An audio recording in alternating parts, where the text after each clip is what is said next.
गुड्डू मुस्लिम और गुलाम के मकान पर भी बुलडोजर चलाने की तैयारी प्रशासन की तरफ से। तो चकिया के कसारी वसारी में है गुड्डू मुस्लिम का मकान, मेहंदौरी कॉलोनी में है गुलाम का घर और अब इस पर भी बाबा का बुलडोजर वाला एक्शन देखने को मिल सकता है। आपको बता दें कि बीते दिन भी प्रयागराज के चकिया में जो है जफर अहमद के घर पर बुलडोजर चला था, उसी दौरान की ये तस्वीर आप देख रहे हैं। और अब एक एक कर जो है हर एक बदमाश, हर एक माफिया पर इसी तरह की कार्रवाई आगे देखने को मिल सकती है।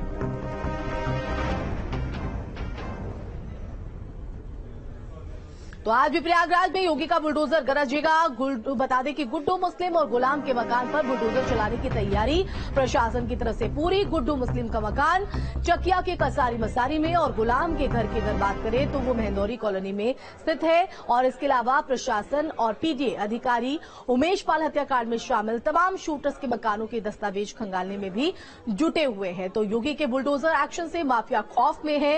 प्रयागराज में कल खालिद जफर का घर जमींदोज किया गया था और आज बारी गुड्डू मुस्लिम और गुलाम की है। संवाददाता मानवेंद्र का रुख कर लेते हैं और धरातल पर क्या तस्वीर आज को लेकर है। मानवेंद्र, आज की इस कार्रवाई को लेकर क्या जानकारी आपके पास?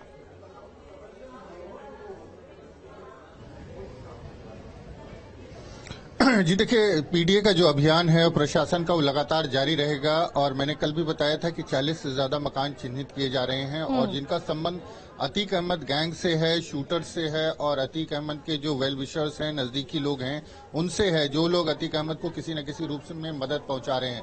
तो पहली लिस्ट जो है उसमें जो शूटर्स हैं उनका नाम है। उन शूटर्स में गुलाम है और गुड्डू मुस्लिम है, ये दो लोग हैं। तो इनके मकान को चिन्हित करने की प्रक्रिया लगातार जारी है। किसी भी समय जब पीडीए की हरी झंडी मिल जाएगी, डिमोलिशन शुरू हो जाएगा। इसके अलावा और तमाम लोग हैं जो अतीक अहमद के सहयोगी हैं, जो इस पूरी घटना में 13 लोगों का हाथ शामिल बताए जा रहे हैं, उन सबकी संपत्तियों को चिन्हित किया जा रहा है।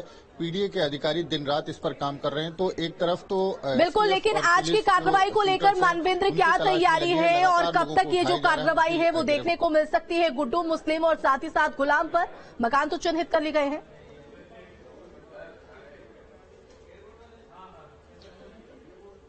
जी बिल्कुल, कभी भी कार्रवाई शुरू हो सकती है, क्योंकि 10 बजे के आसपास समय होता है आमतौर पर जब टीमों का मूवमेंट होता है, पीडीए की और नगर निगम की, पुलिस की टीमों का।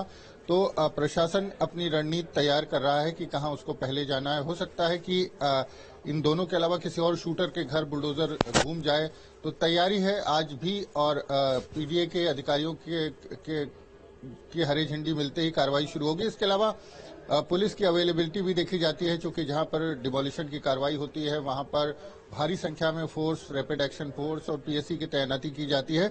तो प्रशासन अपना काम कर रहा है। हो सकता है थोड़ी देर में खबर आ जाए कि किसी शूटर के घर पर, अतीक के किसी रिलेटिव के घर पर या अतीक के किसी गैंग मेंबर के घर पर कार्रवाई हो रही है। तो हमें भी इंतजार है सूचना मिलने का और उसके बाद जैसे ही कार्रवाई शुरू होगी वैसे ही जो और लोग हैं उनके खिलाफ भी, उन पर भी काम चल रहा है, जो दूसरे लोग हैं। तो कार्रवाई अब लगातार रुकने वाली नहीं। हो सकता है 1-2 दिन का बीच में गैप आपको देखने को मिले और कागजी जो खाना पूर्ति है उसमें बिल्कुल, लेकिन ये कार्रवाई रुकने वाली नहीं है और आने वाले दिनों में बड़े पैमाने पर ये जो कार्रवाई है बुलडोजर एक्शन देखने को मिल सकता है। और ये कार्रवाई इसलिए भी काफी अहम है क्योंकि लगातार बुलडोजर वाले एक्शन को लेकर और एनकाउंटर को लेकर विपक्ष की तरफ से सवाल खड़े किए जा रहे थे।